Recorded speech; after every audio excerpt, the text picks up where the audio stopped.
Hello everyone. अभी जैसे मैंने पिछले लेक्चर वीडियो में आपको बताया था कि प्रॉब्लम्स कैसे सॉल्व करते हैं, एक और प्रॉब्लम लेते हैं और फिर उसके बाद जो है वो हम लोग थ्योरी पार्ट डिस्कस करेंगे क्वाड्रेटिक इक्वेशन का। तो ये देखते हैं हम लोग यहाँ पे क्या दिया हुआ है, if alpha comma beta be the roots of this equation x square plus p x minus q equal to zero and gamma comma delta are the roots of x square plus p x plus r equal to zero, then the value of alpha minus gamma into alpha minus delta is. तो इस type का problem को कैसे solve करना चाहिए, उसका क्या approach होगा। तो सबसे पहले क्वेश्चन क्या दे रखा है, x square plus p x minus q equal to zero having the roots alpha and beta and x square plus p x plus r equal to zero having the roots gamma and delta. तो alpha plus beta कितना है, इसमें होता है minus b by a, so it is minus of p by one, that is minus p. And similarly alpha into beta होता है आपका सी by ए, तो सी कितना है इस इक्वेशन में, minus of q divided by one, so minus q. Similarly if you see gamma and delta are the root of this equation, so gamma plus delta is minus b by a, so it is minus of p. And similarly we can also write gamma into delta, gamma into delta is equal to c by that is r. ये हमें यहाँ पे दिख रहा है। इस problem को हम जैसे ही इंफॉर्मेशन देखते हैं तो अब पूछा क्या गया है कि alpha minus gamma into alpha minus delta कितना होगा।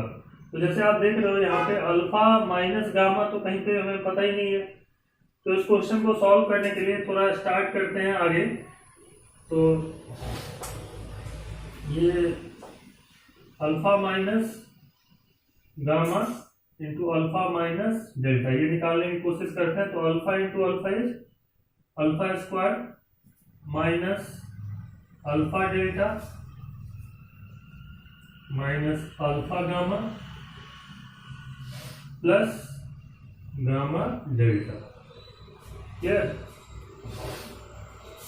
अब यहां से यदि हम इसको देखें तो ये क्या है, alpha square minus alpha common ले लें तो ये डेल्टा प्लस गामा लिख सकते हैं, डेल्टा प्लस गामा डेल्टा। अब delta plus gamma and gamma delta ये हमें पता है यहां से, ठीक है।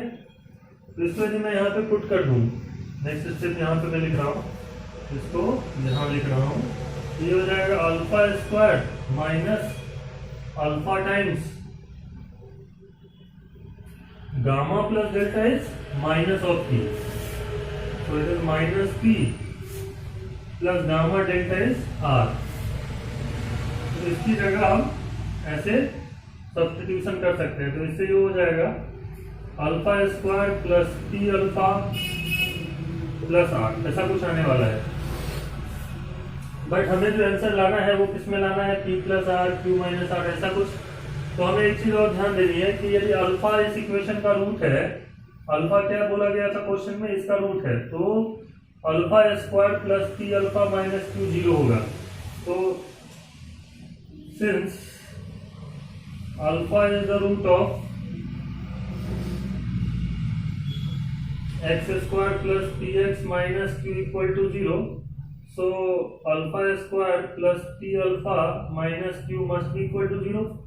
अल्फा इसको सेटिस्फाई करेगा और यहां से हमारे पास आएगा alpha square plus P alpha is equal to q. देख रहे हैं हम कितना आ रहा है, alpha square plus P alpha Q आ रहा है।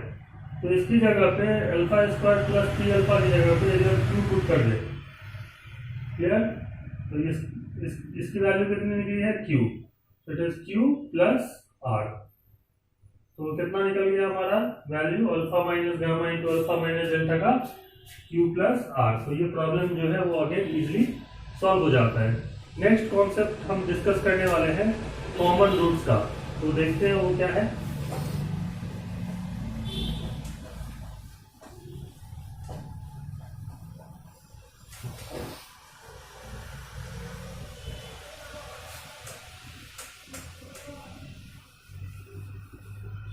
So the concept is common roots of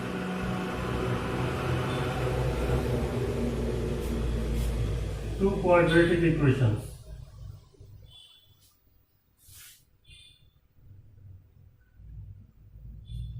तो इसमें दो केसेज आते हैं, एक तो वन रूट कॉमन और दूसरा आएगा बोथ रूट कॉमन। तो पहला केस है case one,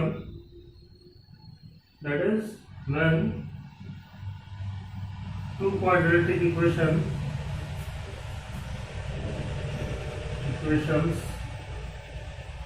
having one root common, एक रूट कॉमन हो। तो इसकी कुछ कंडीशंस हैं, वो हम यहाँ पे डिस्कस करने वाले हैं, जो हमें याद रखनी है।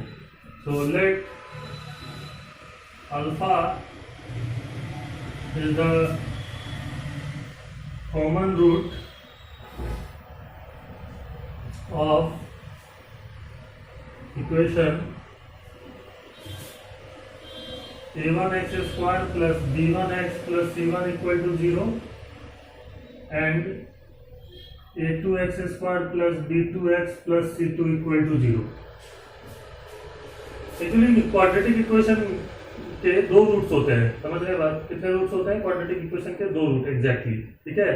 हम बात कर रहे हैं कि यदि कोई दो क्वाड्रेटिक इक्वेशन है जिसका एक रूट कॉमन है, एक रूट दोनों का सेम है, जैसे ऐसा बहुत सारा इक्वेशन हो सकता है जिसके रूट्स कॉमन होते हैं, ठीक है ना। दो क्वाड्रेटिक इक्वेशन ऐसे हो सकते हैं जिनके एक रूट कॉमन होते हैं। तो उसमें क्या कंडीशन होती है? जैसे एग्जाम्पल के लिए मैं आपको बता दूं, तो जैसे x square minus 3x plus 2 equal to 0 है, ये इस इक्वेशन का एक रूट तो 1 है और दूसरा रूट 2 है। तो x equal to 1, 2 is the root of this equation. Similarly यदि मैं x square minus 5x plus 6 equal to 0 करता हूं, तो इस इक्वेशन का एक रूट तो 2 है और दूसरा क्या है? 3 है। ठीक है, आप जब इसको सॉल्व करेंगे तो आप निकाल सकते हैं। तो यहाँ पे यदि आप देखें तो 2 जो है वो इन दोनों का ही रूट है, दैट मीन्स कॉमन रूट है। तो इसके जो कोफिशिएंट्स होते हैं a1 b1 c1 a2 b2 c2 जिसको हम कह रहे हैं यहाँ पे, उनमें आपस में कुछ रिलेशंस होते हैं, ठीक है ना। उन रिलेशन को हम यहाँ पे याद मतलब पहले प्रूफ करने वाले हैं और फिर हम इसको याद रखेंगे।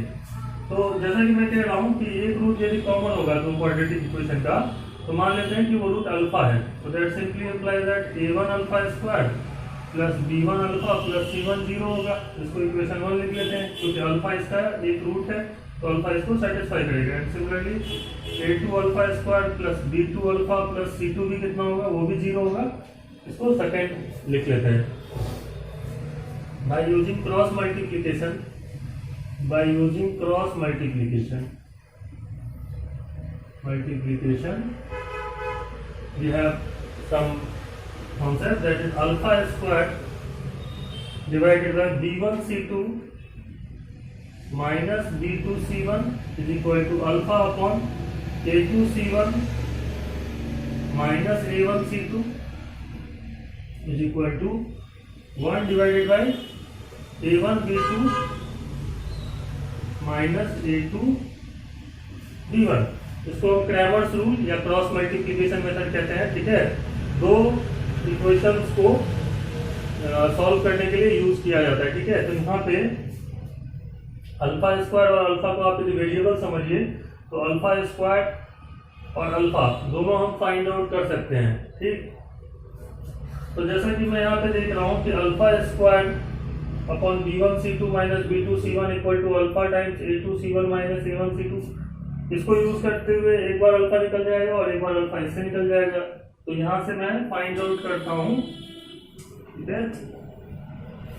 देखते हैं यहाँ से इन दोनों को इक्वेट करते हैं, मतलब इसको और इसको दिया हुआ है। तो alpha square upon b1 c2 minus b2 c1 equal to alpha upon a2 c1 minus a1 c2।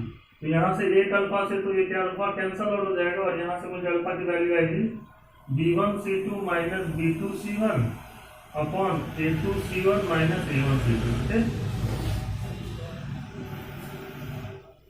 ये अल्फा यहाँ से निकल रहा है। साथ ही साथ इसको जब इक्वेट करेंगे, मान लीजिए ये थर्ड इक्वेशन है, अल्फा का वैल्यू निकला यहाँ से।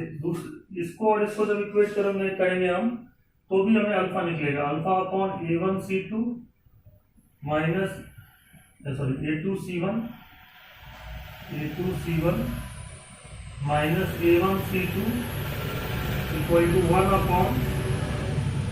1/A1B2 minus A2B1। यहाँ से अल्फा कितना निकलेगा? A2C1 minus A1C2 upon A1B2 minus A2B1। इसको मैं फोर्थ नंबर लेट कर लेता हूँ। यहाँ से जो अल्फा निकला है और यहाँ से जो अल्फा निकला है वो दोनों तो सेम ही है, ठीक है, सेम अल्फा की वैल्यू है। तो इन दोनों को जब इक्वेट करेंगे from 3 and 4 we can easily write B1C2 minus B2C1 divided by A2C1 minus A1C2 is equal to A2C1 minus A1C2 divided by A1B2 minus A2B1। तो यहाँ से क्रॉस मल्टीप्लाई करते हैं तो देखिए इसको इसको से मल्टीप्लाई करेंगे तो क्या आएगा? A2C1 minus A1C2 whole square is equal to A1B2 minus A2B1 multiplied by B1C2 minus B2C1। This is called condition of one root common. इसको क्या कहा जाता है? This is called condition for one root common. One root common होने की condition है। This is called condition of one root common. एक root common होगा तो कोफिशिएंट्स में ये रिलेशन होता है, just like A2C1 minus A1C2 whole square.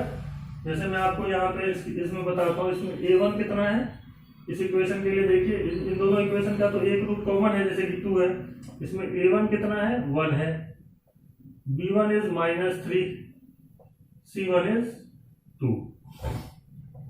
यहाँ पे A2 कितना है? 1 है। B2 कितना है? -5 है। और C2 कितना है? 6 है। तो ये जो दो इक्वेशन है इसमें डेफिनेटली ये वाला जो रिलेशन मैंने यहाँ पे निकाला है वो सेटिस्फाई हो रहा होगा। तो दैट इज A2C1 क्या लिखा है मैंने? A2C1 minus A1C2 whole square. मतलब यहाँ इसको इसका और इसका मल्टीप्लीकेशन पहले करना है। माइनस एक बार मैं आपको बता दूंगा कि कैसे याद रख सकते हैं। ये कितना होता है? A1B2 minus A2B1 whole square, sorry A1B2 minus A2B1 into B1C2 minus B2C1। यहाँ पे मैं देखता हूँ इसका left side A2C1 that is 1 into 2 minus A1C2 that is 1 into 6 whole square. क्या इसके बराबर हो रहा है? A1B2 like 1 into -5 minus A2B1 that is 1 into -3 multiplied with B1C2 -3 into 6 minus B2C1 that is -5 into 2। इधर जो आएगा वो कितना आ जाएगा आपका? 2 - 6 that is -4 का स्क्वायर that is 16 आएगा। इधर भी आना चाहिए उतना ही। तो इट इज -5 + 3 -5 + 3 और ये आएगा आपका -18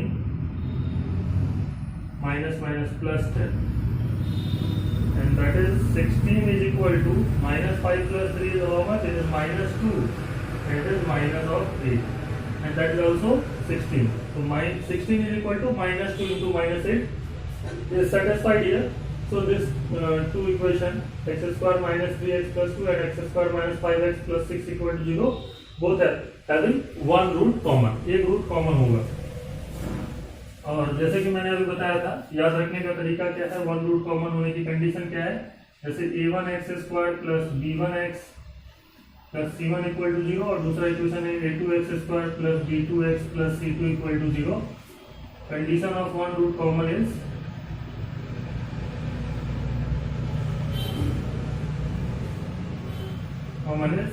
सिंपल। आप कैसे भी करें, A2C1 लिखे सबसे पहले या A1C2 लिखे, उससे फर्क नहीं पड़ता क्योंकि बाद में तो इनका डिफरेंसेस का होल स्क्वायर ही है। तो मैं जैसे बता रहा हूँ उस तरीके से भी याद रख सकते हैं। A1C2 ऐसे लिखिए, A1C2 minus A2C1 whole square, ये लिख लेना है। पहले क्या करना है? A1C2 माइनस A2C1, तो इसका इधर वाले लास्ट वाले के साथ और इसका इसके साथ डिफरेंस करके होल स्क्वायर कर देना है। और उसके बाद बहुत सिंपल है, A1B2 minus A2B1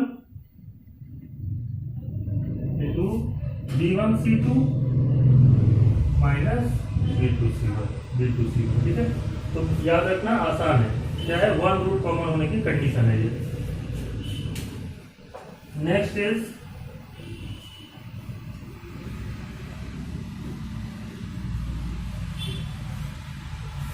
second case is case 2 and both root common, that mean दोनों के दोनों रूट कॉमन हो।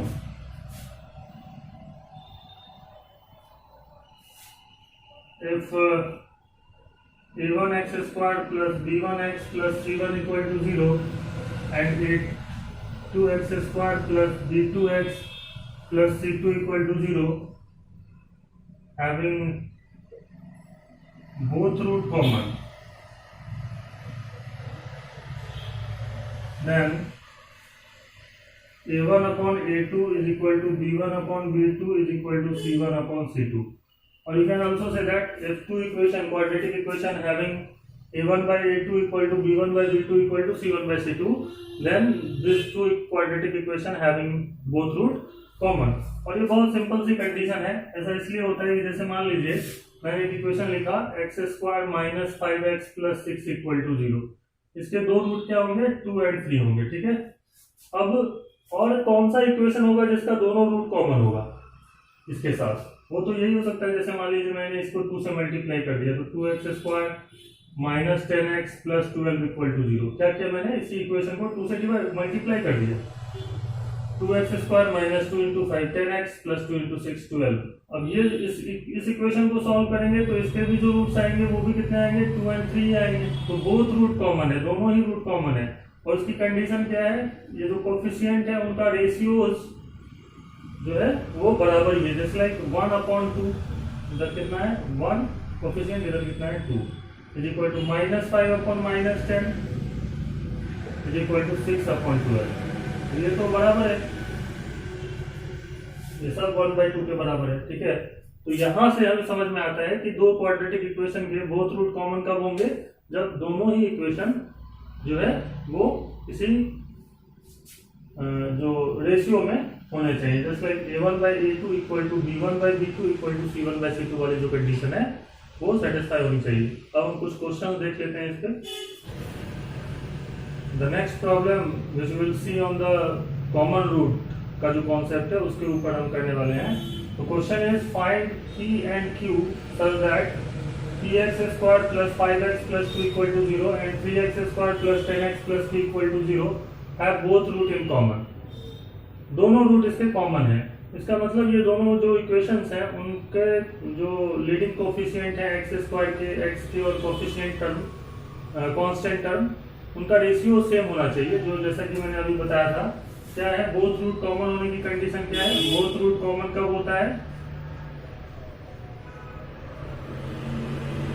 दो इक्वेशन यदि a1x square plus b1x plus c1 equal to 0 and a2x square plus b2x plus c2 equal to 0, इन दोनों ही equation के बोथ रूट कॉमन कब होंगे, जब a1 by a2 equal to b1 by b2 equal to c1 by c2 होगा। तो ये जो क्वेश्चन है उसको सॉल्व करना है, तो पहला इक्वेशन क्या दिया हुआ है, px square plus 5x plus 2 equal to 0, और दूसरा इक्वेशन दिया हुआ है 3x square plus 10x plus q equal to 0। Since both roots are common,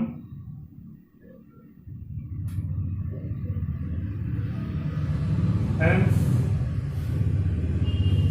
x square के साथ क्या कोफिशिएंट है p, और इधर x स्क्वायर के साथ क्या कोफिशिएंट है 3, तो p/3, इधर x का कोफिशिएंट है +5 so it is 5, और इधर x का कोफिशिएंट है +10 so that is 10, must be equal to constant term is +2 so it is 2 and it is +q that is q, तो ये बराबर होना चाहिए। तो यहां से हमारे पास क्या आएगा, इन दोनों को इक्वेट करेंगे तो p/3 equal to 5/10 means 1/2 and that will give us p equal to 3/2, and इसको फिर से करते हैं 1/2 इक्वल टू 2/q आएगा यहाँ से, क्लियर। 5/10 इन दोनों को इक्वेट करोगे तो क्या होगा, 5/10 इज 1/2 equal to 2/2 and that will give us Q equal to cross multiply करेंगे तो क्यू की वैल्यू 4 आएगी। तो पी कितना निकल रहा है 3/2 और क्यू निकल रहा है 4। तो इस तरीके से ये प्रॉब्लम हो जाता है हमारा solve. The next problem is it is given that this equation x square minus 7x plus 10 equal to 0 and x square minus 5x plus c equal to 0 have a common root। इन दोनों equation का एक root common है, ठीक है। तो पूछा गया है कि ये जो आप देख रहे हो इसका वैल्यू कितना होगा, ठीक है ना, c का वैल्यू, ठीक है, फाइंड c, जो कि इसमें अननोन है। तो कैसे सॉल्व करेंगे, ये इक्वेशन हमारे पास दिया हुआ है x square minus 7x plus 10 equal to 0 और दूसरा इक्वेशन है x square minus 5x plus C equal to 0, ठीक है। तो जैसा कि अभी मैंने बताया था कि a1x square plus b1x plus c1 equal to 0 and a2x square plus b2x plus c2 equal to 0, ये दो इक्वेशन है यदि हमारे पास। तो अब बात क्या है कि इसमें यदि आप ध्यान से देखें तो आपको वन रूट कॉमन की कंडीशन पता होनी चाहिए। वन रूट कॉमन की कंडीशन क्या है, वन रूट कॉमन कब होगा, जब a1c2 minus a2c1 whole square is equal to a1b2 minus a2b1 into b1c2 minus b2c1, ये होता है कंडीशन। तो यहाँ पे एक बार को मैं ध्यान से देखूं तो a1 कितना है, मतलब इसके लिए मैं इस इक्वेशन के लिए देखूं तो a1 is 1, b1 is minus 7, c1 is 10 and a2 is 1, b2 is minus 5 and c2 is c।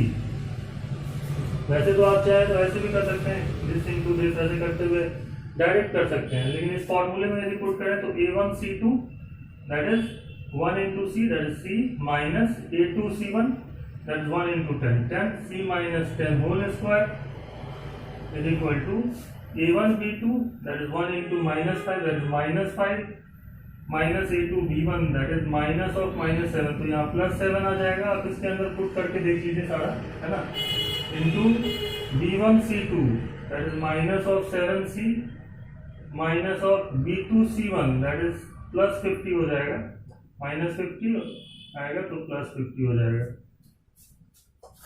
यहाँ से इसको सॉल्व करते हैं तो ये हो जाएगा c माइनस 10 का whole square equal to 7 minus 5 that is nothing but 2 into minus 7c plus 50। Solve करते हैं आगे तो ये हो जाएगा c square plus 100 minus 20c equal to minus 14c plus 100। 100 से 100 तो यहाँ कैंसल आउट हो रहा है, तो यहाँ से आ जाएगा हमारे पास c square minus 20c plus 14c equal to 0 and that is nothing but c square minus 6c equal to 0, that will give us c into c minus 6 equal to 0 and that is c equal to 0 or c equal to 6.